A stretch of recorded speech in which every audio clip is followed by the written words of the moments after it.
Most football players get pre-season wrong. They think it's all just HIIT workouts, running their legs off and feeling like their heart and lungs are on fire. A good pre-season plan should build you up from being in the off-season or after the previous season to progressively increase and improve your fitness ready for match day 1. In this video, I'm going to go through what a good pre-season program looks like and how you can make the most of it and be ready and in the best shape you can be ready for the first game of the season.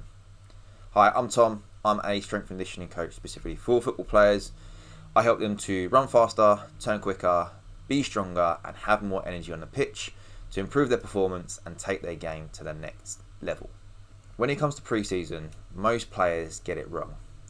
They just do random workouts. They think it's all HIIT. They all think it's, about short, sharp intervals, running their lungs off, and going straight out the gates from day 1. What a pre-season program is designed to do is to take you from being at the bottom level, at probably your most relaxed and recovered after post-season, or in the off-season, and then build you up progressively, week by week, session by session, ready for the first day of the season and your first match. And that is through a structured, progressive training plan designed to hit the key elements that you need in football with your speed, agility, strength and stamina, and everything else that comes with it. And for a lot of the pro players, they get something specific for them. They get individualized training plans, that build them up on their own specific needs.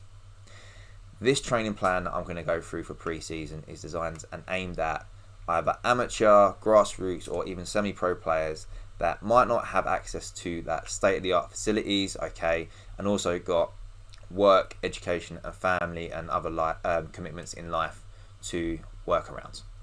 In this video, I'm going to break down the weekly plan, that you can follow through with each individual session for that week.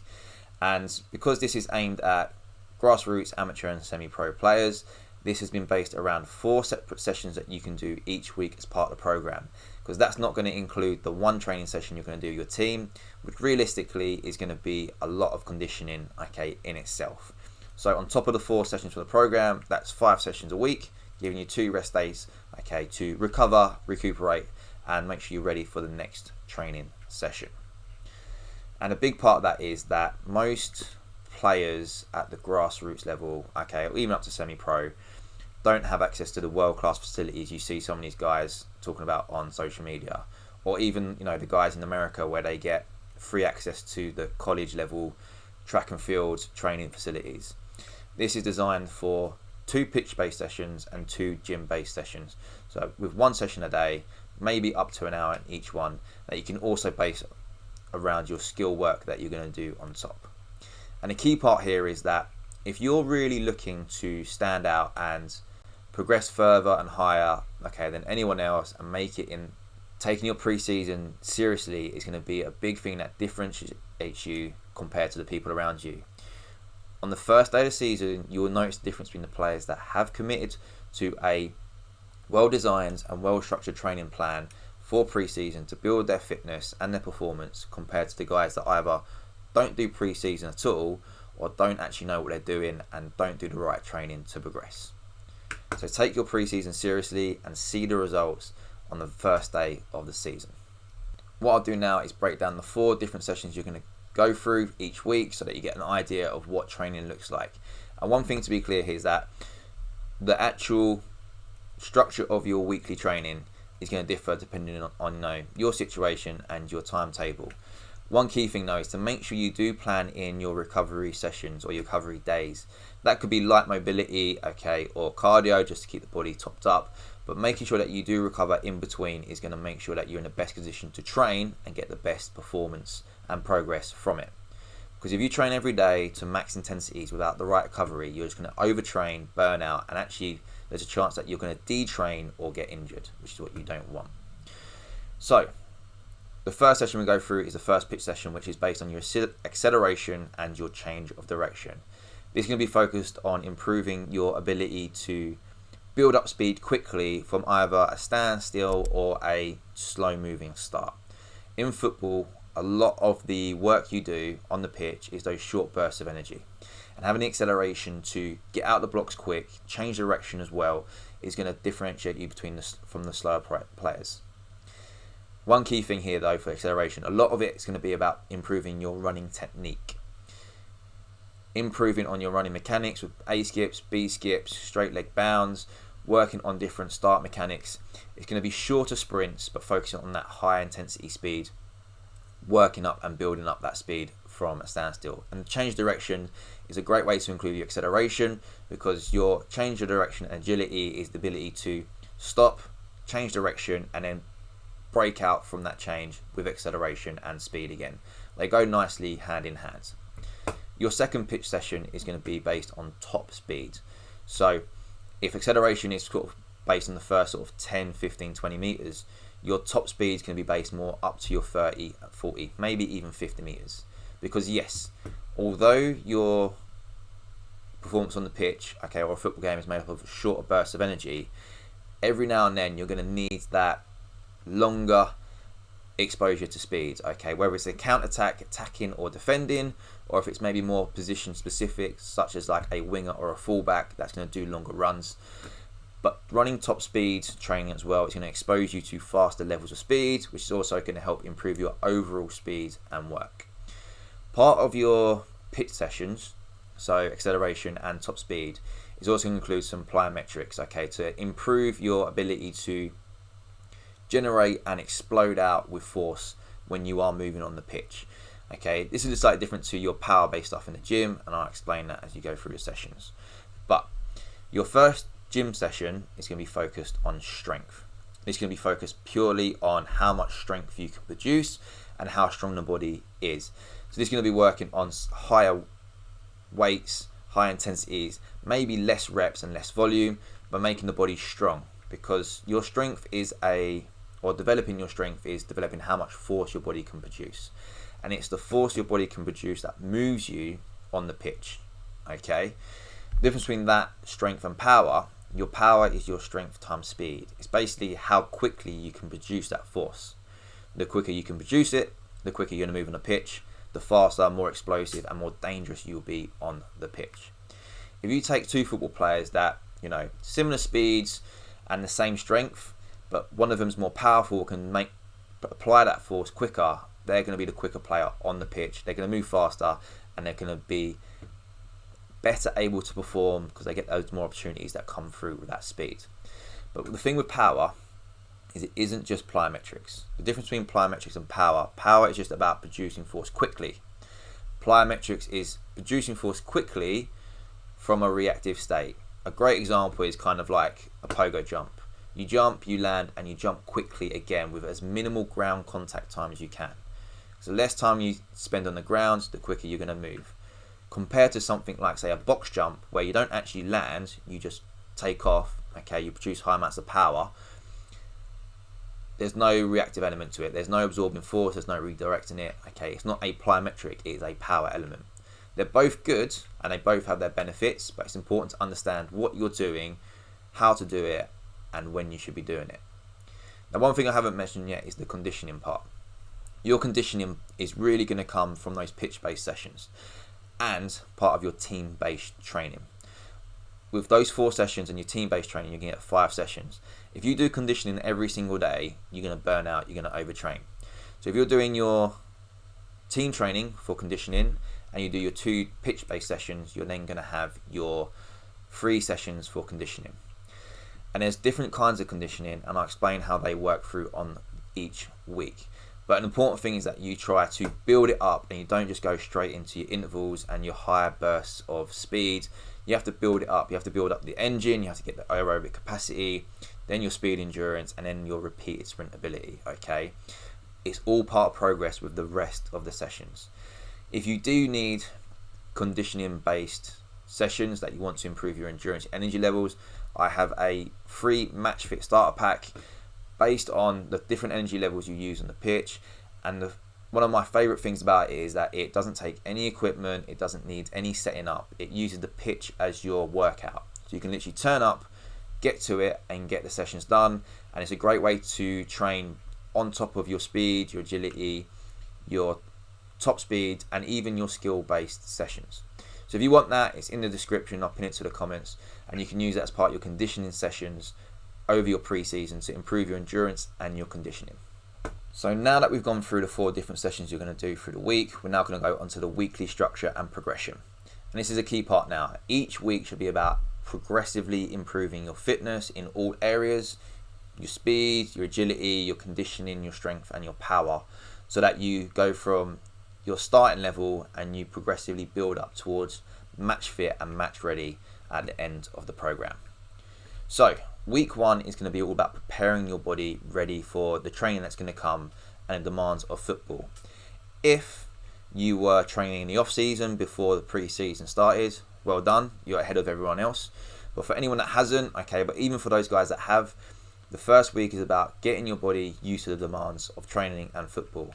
This is going to be slower intensities, okay, or lower intensities and slower runs, less volume, okay, slightly less distances on the sprints and the speeds, okay, and focusing on getting you back into training and into the mindset ready for training and playing football. So your acceleration and your change direction is going to be shorter sprints, okay, maybe a little bit more recovery in between, but also focusing on your technique more, making sure that the body moves in the right way to apply power to the pitch. Your top speed session is going to be more about getting you used to those slightly longer intensities, so you're going to need that little bit extra recovery in between, but it's going to be on the smaller end compared to maybe sort of training week 3 or maybe even 4. Starting smaller and building up over the weeks as they go through. Your conditioning side now is going to be slightly longer intervals at a lower speed or intensity, getting the body used to working well with the demands of football, getting the body better at working with less oxygen or meeting the demands of the oxygen and getting that to the body it needs, maybe with a little bit more recovery so that you don't overtrain and burn out. This can be more like your aerobic capacity and your speed and endurance, rather than going straight into HIIT training, okay, quick intervals and shuttles with less rest. Don't overtrain, don't go too hard too quickly or you end up burning out. In the gym, your strength is going to be more based on technique work and just starting to load the body up.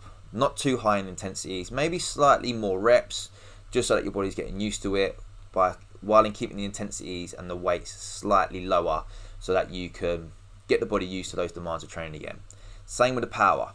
Power's more about how quickly you can produce that force, but also part of it's going to be about getting the body used to that high intensity, so starting lower and building it back up. But a big thing with the power as well is going to be about working on your ability to absorb landing when you're applying metrics and different power sessions, and also just building up that core strength so your body can withstand those forces and control it better. And this is a great time to really work on your mobility. Any rehab and prehab work you got to do, this is the time to do it. If week 1 is about preparing you for the intensities of training, week 2 is about building on that foundation you've built in week 1 and increasing intensities, volumes and reps, and overall starting to develop your fitness rather than just getting you used to the gym again. So your acceleration, your change directions, they're going to be quicker, they're going to be sharper, maybe slightly longer, maybe a few more reps, but still including that technique work whilst maybe applying it to more higher intensity sprints, maybe slightly longer as well.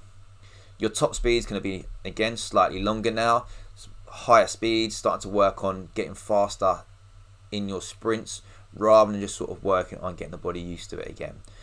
Just another step up after week 1. And again, make the most of those rest periods in between, because one key thing for speeds, acceleration and change direction is that the focus will be on the speed and how fast you move, not making that session itself a conditioning session. Yes, you'll do that at the end of the session, but when you're doing your sprints, you want plenty of recovery, plenty of rest so that you can go hard and fast again on each sprint. And it's similar to your gym sessions now. Your strength and your power now going to start to increase the intensities, i.e. the amount of weight you're lifting and moving, but slightly increase or decreasing the reps so that we can go higher in the weight and the intensities, with maybe slightly maintaining that same amount of volume in the sets. So a clear sort of strength session that you should be working towards is something similar to like 5 sets of 5, or maybe sort of 4 sets of 6 reps on the big movements like your deadlifts and your squats. But when it comes to your power, you're looking for like 3 to 5 reps, okay, with plenty of rest, up to 2 minutes. You don't want to be over fatiguing, you don't want to get too tired.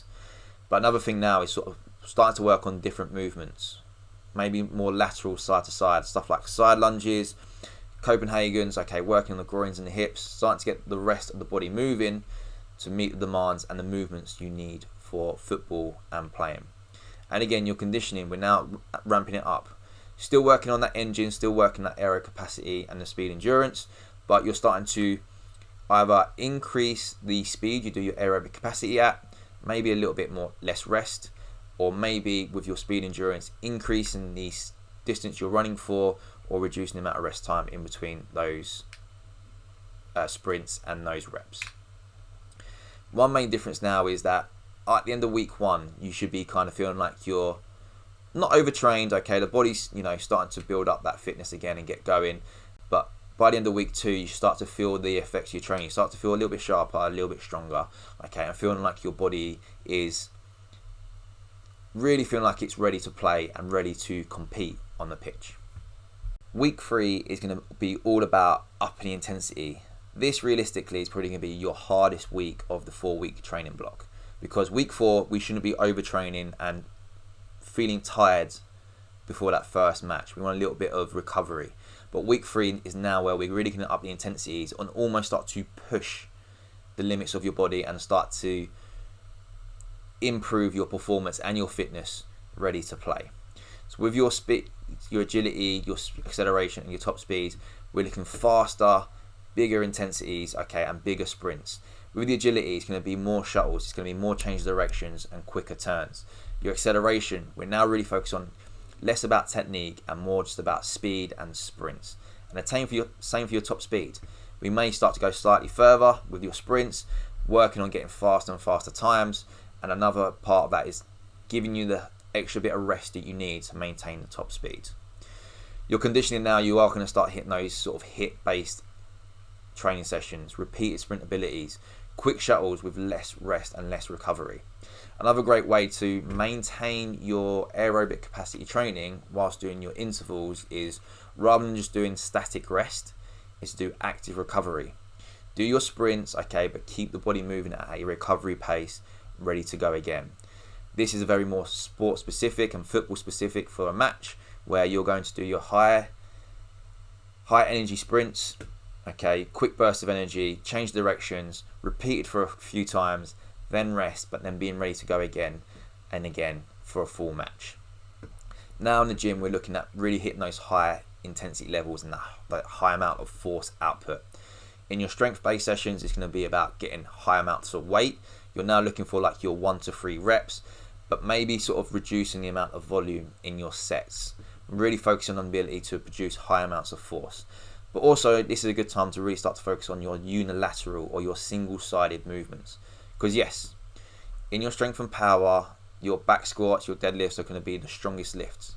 But you're not going to move in that double-footed or double-legged position on the pitch. Everything you're doing on the pitch is going to be on one leg or one side. So really focusing on stuff like lunges, okay, Copenhagen's, working on hip mobility and rotational power, this is the time to do it. So you really want to take your strength from doing stuff like squats and deadlifts to lunges, step-ups, and working on single leg strength. Especially with that power now, you're really going to focus on high output, big movements with high intensities, but less reps with plenty of rest in between. Another key thing now is to make sure that power isn't just in a straight line, okay, in a frontal plane movement. Stuff like, you know, clean and jerks, okay, or snatches are great for power, but you're not going to move like that on the football pitch. Starting to add in more rotational power or single leg power again, as well as the ability to absorb and control that force, is a key point now in week 3. Unless you're doing your conditioning stuff, especially in the gym now, is about making sure that you don't overtrain, making sure you don't do too much volume, and give yourself enough rest period in between to maintain higher levels of intensity and weights to push the body to get stronger and more powerful. When you finish week 3, you should actually feel like you're sharpest. You should feel like you've worked hard through the week. There may be a little bit of fatigue in there, but you should feel like you're sharp, you're fast, you're strong and powerful.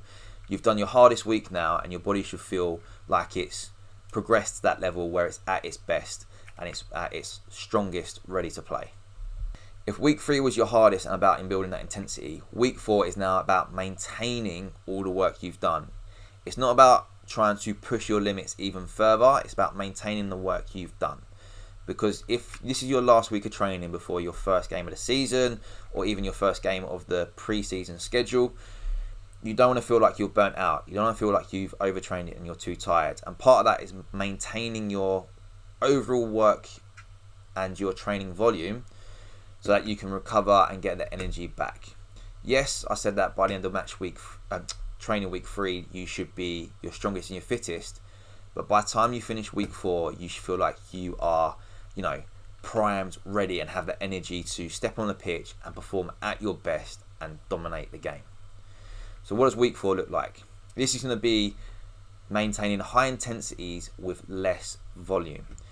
Even your conditioning now should be working on high intensity sprints. Okay, this is going to be about, shuttles, okay, change of directions, fast movements done repeatedly, but given a little bit more time to recover so that you're not overtraining. Same in your acceleration and same in your top speed training and your agility.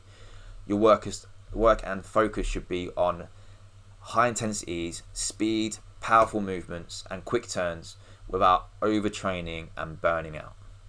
Give yourself plenty of recovery in between, okay? And now week 4 is less about technique. You should be in that position now that you know how to move, your body feels good. It's now just about trying to maintain all the work you've done, building up to this moment. Same thing in the gym. Yes, we want to maintain the high intensities, but you really want to bring the volume down. You may even want to bring down the intensity slightly so that you're not trying to push further in your fitness and reach new levels, but you should be maintaining how strong and how much power you're putting out there. Less volume, okay, higher outputs, but again, more recovery. This is a good time as well to maintain your mobility, your rehab and your prehab work, okay? The smaller movements that maybe, if you have niggles in the knees or the hips, this is a good time to really focus on stabilizing those areas in the body and working on the muscles that help to stabilize the body overall. So there you have your 4-week pre-season training plan. You've got the 4 workouts you're going to do, which includes acceleration and agility, top speed, both including some conditioning, and you've got your 2 gym-based sessions for strength and power. That's not including the team training you're going to do each week. So you've got 5 sessions there to do to build over those 4 weeks, and each week is going to build progressively. Week 1 is going to be about preparing the body. Week 2 is going to be building on top of that preparation you've done. Week 3 is going to be really pushing the high intensities and pushing the body to new limits. And week 4, importantly to remember, is that it's about maintaining your fitness and energy levels so that you're in the best position to start your first match of the season or the first game after those 4 weeks of training. Remember, if you're serious about football, you need to take your pre-season training seriously as well. You'll notice the difference between the guys that take it seriously or don't do it at all compared to the guys that put in the work, find out what they need to do and follow a structured, progressive plan that builds on all the components they need for the football pitch, ready to perform on the first day of the season. And being ready for the first day is going to help you stand out, it's going to help you perform better, and it's going to get you starting more matches, getting spotted by other coaches, other scouts, and give you the best opportunity to take your game to the next level, whether that's going from amateur to semi-pro, semi-pro to pro, or really just standing out and reaching the best possible level you can.